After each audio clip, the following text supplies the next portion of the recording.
Bien, vamos a comenzar la última presentación del día de hoy y vamos a hablar de farmacovigilancia.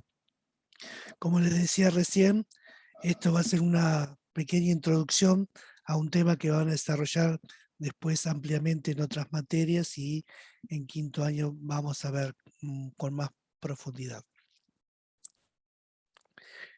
¿Qué es la farmacovigilancia? ¿O qué creen o qué entienden ustedes por farmacovigilancia? ¿O qué saben de qué, a qué les suena? ¿Escucharon alguna vez hablar del término? Sí, pero no sé si es la idea correcta la que No tengo. Que importa, se pueda llegar. a mí me sirve saber lo que ustedes saben para después ver si están en lo justo o no. Sí, puede ser que pueda ser rastreable determinado tipo de medicamentos. Por ejemplo, con eso de la trazabilidad que se les hace a veces. Eso digamos que sería una parte de la farmacovigilancia, el tema de la trazabilidad de los fármacos. Pero bueno, no es el objetivo principal de la trazabilidad, de la farmacovigilancia. A ver, alguien que se acerque un poquito más. La farmacovigilancia no es lo que se le hace a un fármaco o sea, por ejemplo, algún psicotrópico que haya tenido algún efecto y se lo va siguiendo a la droga. ¿Algún psicotrópico que haya tenido un efecto? ¿En qué Por sentido? A ver. ejemplo, yo trabajo en Hay una hospital. radio prendida, si la pueden apagar sería fantástico. Yo tengo.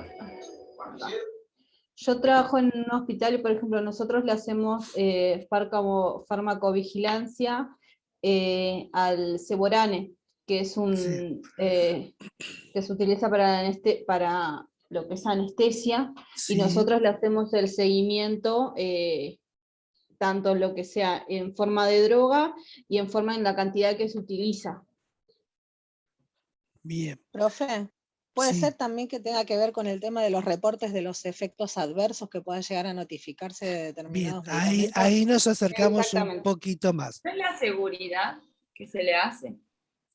Bien, la farmacovigilancia lo que hace son estudios de seguridad, estamos de acuerdo. O sea, lo que hace la farmacovigilancia es hacer un seguimiento de los fármacos que se comercializan. O sea, acá podríamos dividir la farmacovigilancia en dos. Lo que es la farmacovigilancia dentro del ensayo clínico y lo que es la farmacovigilancia cuando el producto se está comercializando. Que en realidad la que es muy importante es la farmacovigilancia cuando el producto ya está aprobado y se está comercializando. ¿Por qué? Porque dentro del ensayo clínico teníamos todo controlado. Pero acá se empieza a usar de diferentes formas, se empieza a usar en pacientes que que tienen otras patologías, que toman otros medicamentos, ¿sí? Que tienen diferentes tipos de dietas, entonces empiezan a aparecer un montón de interacciones, empiezan a aparecer efectos adversos, y eso es lo que nosotros tenemos que estar atentos. ¿Por qué? Porque en Es todo lo que función... vivimos con la vacuna del COVID, ¿o no? También.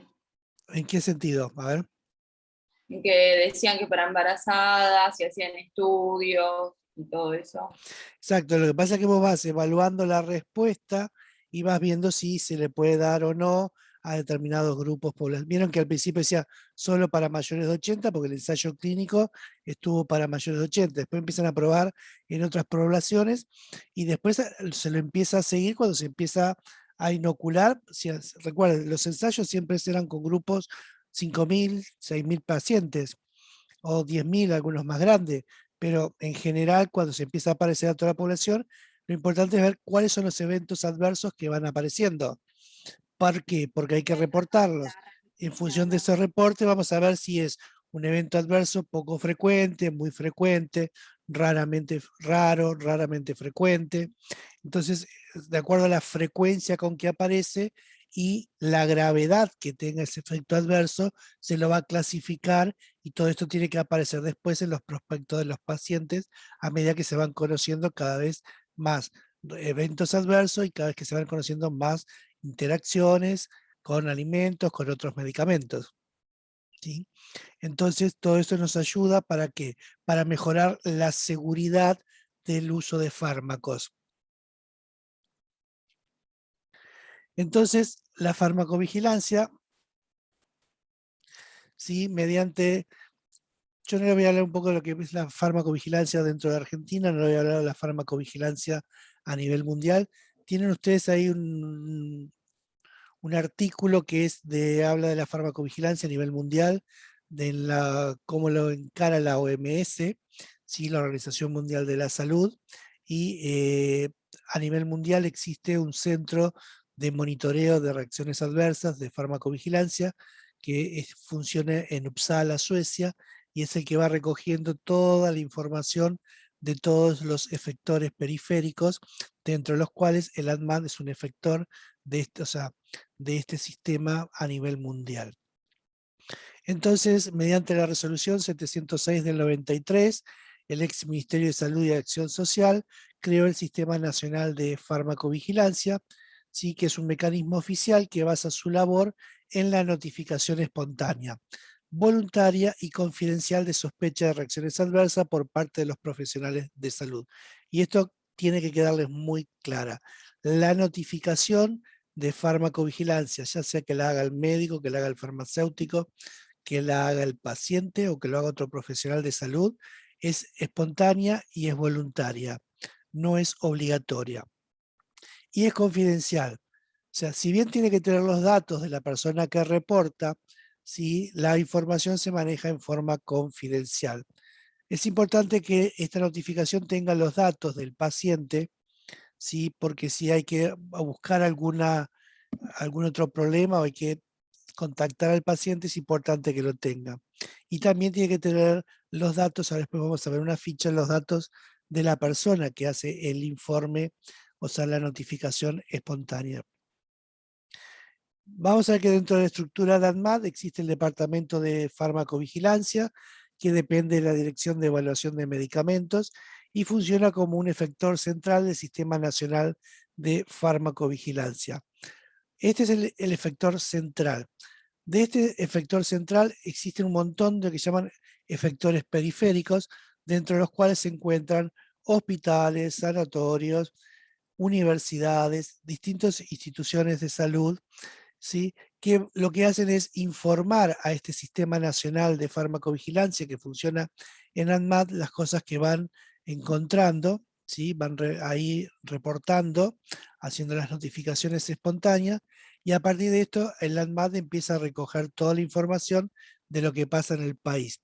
Hacen una evaluación de toda esta información y a partir de ahí se manda después el informe al nivel central de la Organización Mundial de la Salud.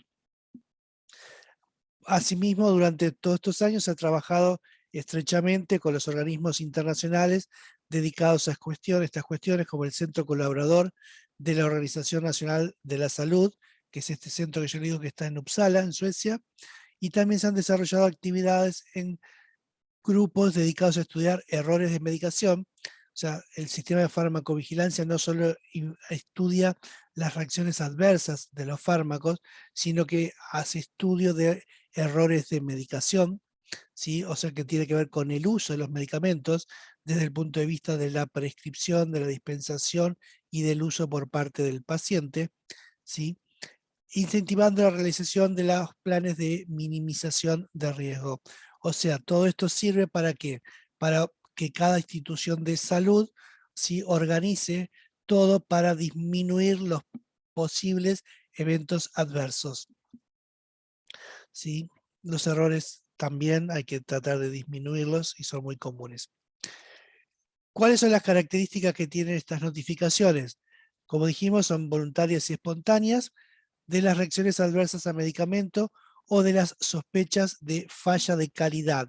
La hoja de ANMAT no solo tiene reacciones adversas, ¿sí? La hoja de reporte, sino que tiene la sospecha de falla de calidad, ¿sí? Entonces son las cosas que hay que completar.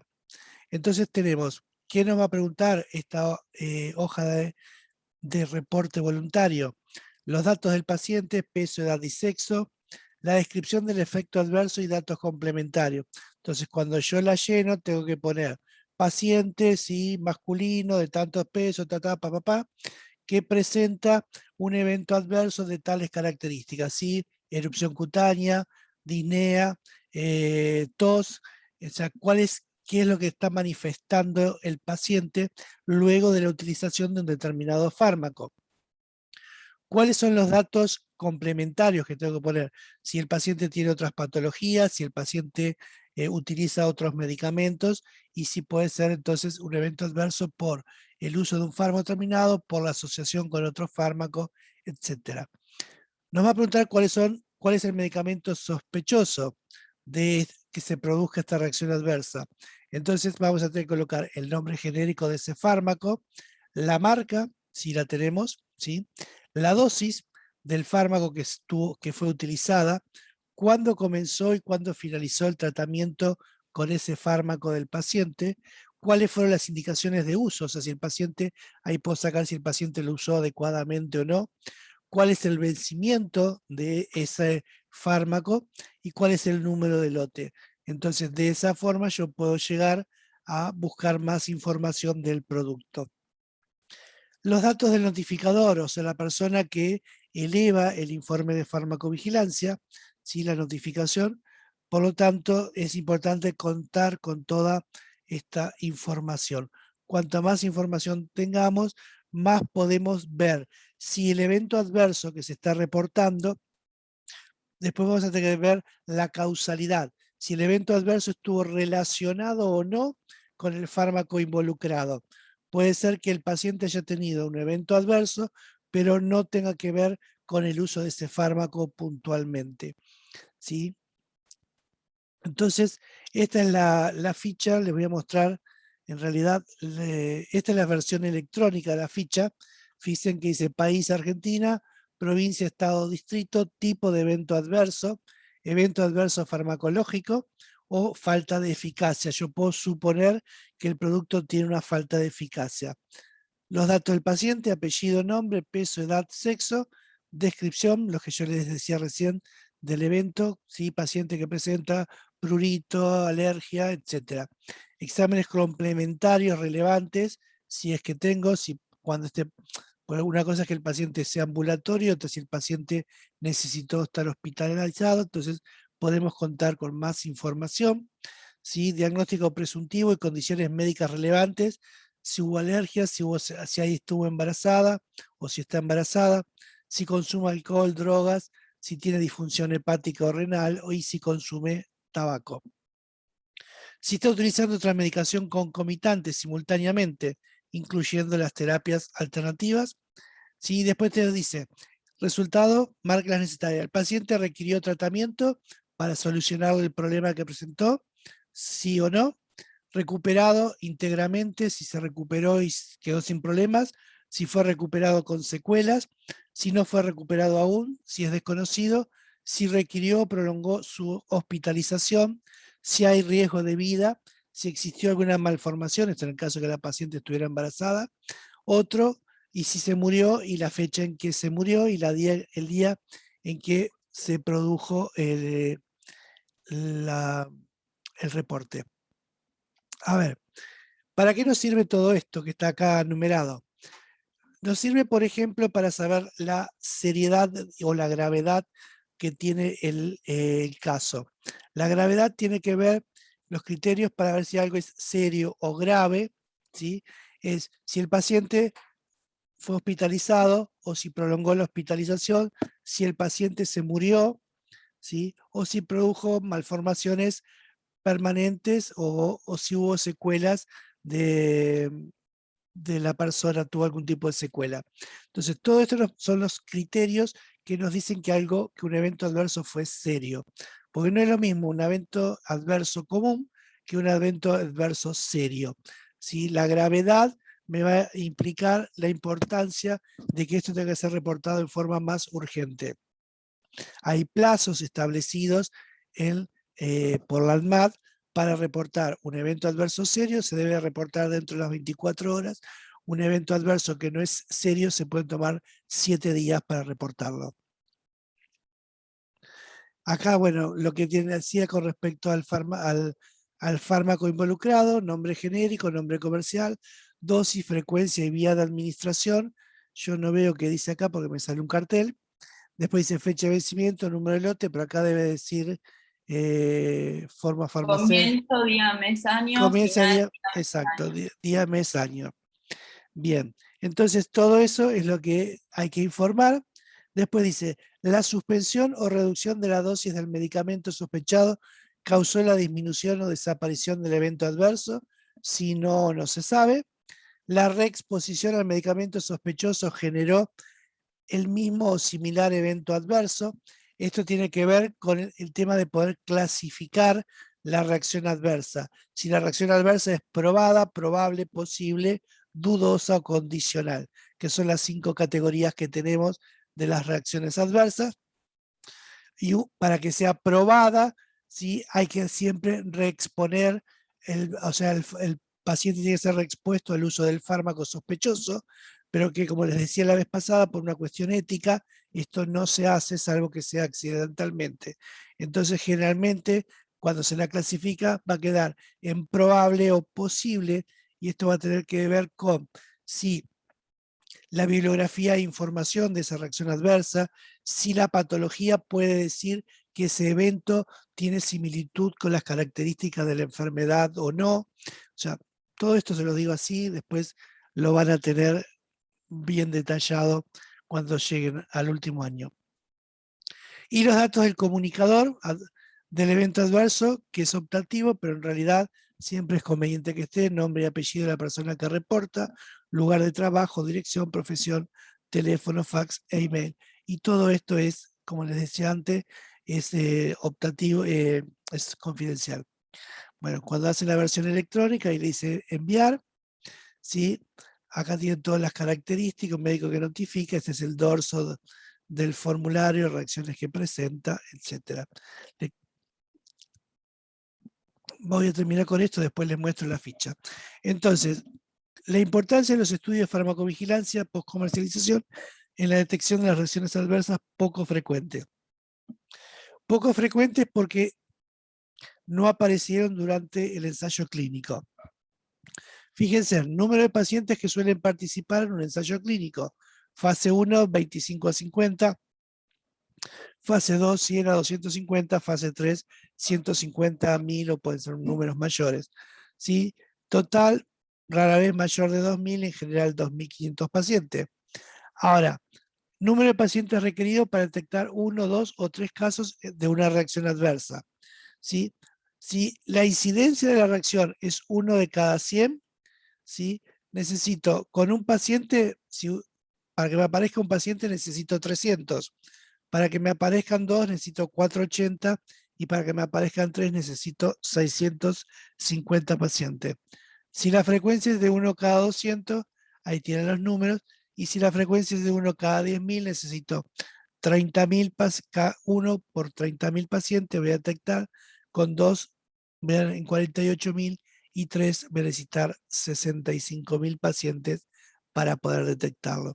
Fíjense que son muchos los pacientes que tienen que consumir el producto para poder detectar esa reacción adversa. Y esto ya está.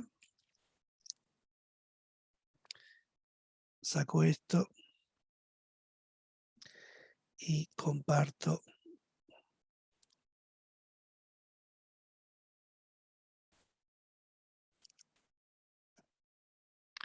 Esta es la ficha de eventos adversos del Sistema Nacional de Farmacovigilancia, que tiene lo mismo que veían ustedes recién en la versión electrónica, pero esta es la versión papel. Lo único que le agrega, acá tiene una serie de cosas que agrega que son para el uso del Departamento de Farmacovigilancia, que es la imputabilidad, ¿sí? Si está relacionado o no el fármaco involucrado, la intensidad, ¿sí? Si es leve, moderada o grave, la notificación que le ponen un número, un código de la clasificación ATC, que es la clasificación anatómica, terapéutica, química, ¿sí? Que es un código alfanumérico que se utiliza para los grupos, para ubicar las patologías, y el código de reacciones adversas, que esto se lo da la Organización Mundial de la Salud. Bien, esta ficha la van a usar hasta el cansancio después, como les dije, la van a tener que llenar muchas veces. Bien, ¿Dudas hasta acá? No, ¿No? profe. ¿Fue muy claro? Sí. Profe, también se usa cuando algún producto viene defectuoso, ¿no? Cuando algún producto, Viene defectuoso. Por ejemplo, a mí me pasó, ¿no? sí, no, ahí se utiliza la otra ficha. Esperen que se las busque y se las muestro. No era para esta clase, pero ya que lo preguntan, se los muestro. Porque a mí me pasó en el laboratorio que estaba llenando una jeringa con una droga, estaba haciendo un procedimiento y no me di cuenta, obviamente, que la jeringa estaba partida y cuando hice Sí, presión explotó. ajá. Bueno, esperen que les Bueno, muestro. obviamente. No lo encuentro. Déjenme un segundo. Ficha de calidad. Acá está.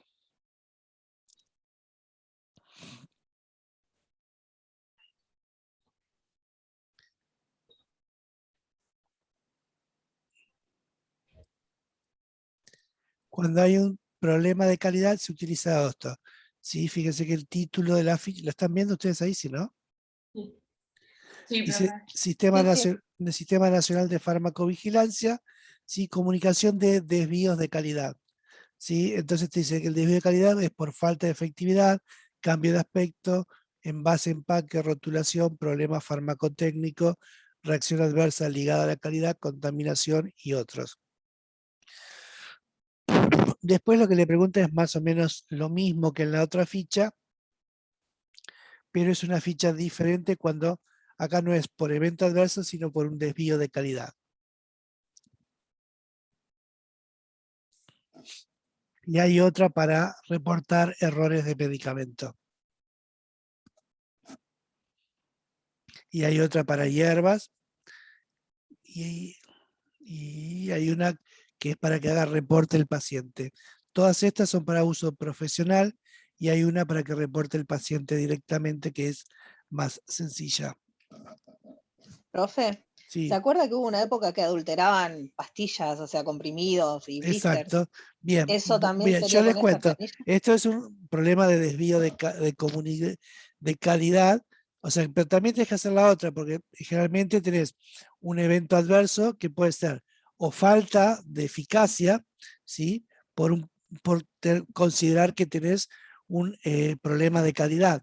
¿Sí? Un medicamento adulterado es un medicamento que no fue hecho por el laboratorio original. Por lo tanto, puede ser que te produzca un evento adverso porque te hizo mal, porque le agregaron algo que no era, como el caso cuando tuvimos los de las embarazadas que murieron porque les daban hierro adulterado, o podés tener el caso de los pacientes de Parkinson porque no tenían efecto, porque no tenía el principio activo el fármaco adulterado. Entonces vos tenés distintos tipos de problemas de eventos adversos asociados a la calidad del fármaco. Ok. ¿Lo de las embarazadas porque era Argentina? ¿Sí?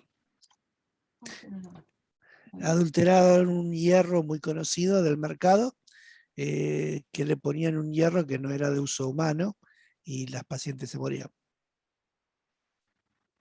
De hecho, ese producto como hierro se murió en el mercado. Sigue existiendo, pero ya prácticamente no lo usan. O sea, quedó tan pegado a la adulteración la marca del producto que murió el producto.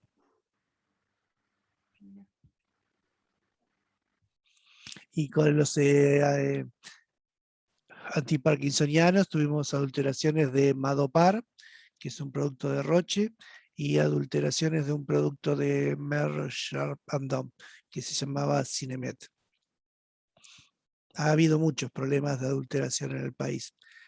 Por eso es que el ANMAT, ¿viste? Está cada vez controla más estas cosas. Sí, no, te digo, porque en las redes sociales cualquiera vende cualquier cosa. Sí, no debería, está No prohibido. deberían, pero Está, tenés pro- crema está, de cannabis, esto de todo tenés. sí, Nosotros habíamos encontrado el trastuzumab, habíamos hecho comparaciones de diferentes, de diferentes pacientes que le habían ingresado, y por el color cuando lo preparábamos nos habíamos dado cuenta que había de 3 pacientes que estaban adulterados. Se hizo todo el reporte y cuando se envió tanto a Roche que se hizo el coso, pero estaban ahí sí por adulterados. el tema de la trazabilidad podés determinar si el envase es original o no. ¿Eso que no habían trazado el producto cuando llegó? Sí, todo se trazó, era todo, ¿Hasta todo el tal código de cual, trazabilidad estaba hasta truchado? el código, sí. Qué raro. Sí, porque con nosotros ni bien entra la medicación, obviamente cuando se prepara para el paciente se tiene que trazar, y era todo. Cuando mi compañera prepara, obviamente el color cuando vos lo preparás es translúcido, no tenía, y este tenía color amarillento. Entonces O sea que pusimos en varias habían ventas. mantenido los envases originales Sí, y le habían cambiado el interior. exactamente. Cuando se hacía la preparación comparamos con diferentes y en 3 oportunidades nos daban ese tipo de color. Llamamos a Roche, que se hizo todo el procedimiento, vinieron a evaluarlo y no, estaban adulterados. ¿Y el proveedor de dónde era? Supuestamente los que habían proveído, como era de paciente, había 2, los había traído propiamente el paciente, que venían de farmacia, los habían retirado, y uno era de una droguería que no es de acá.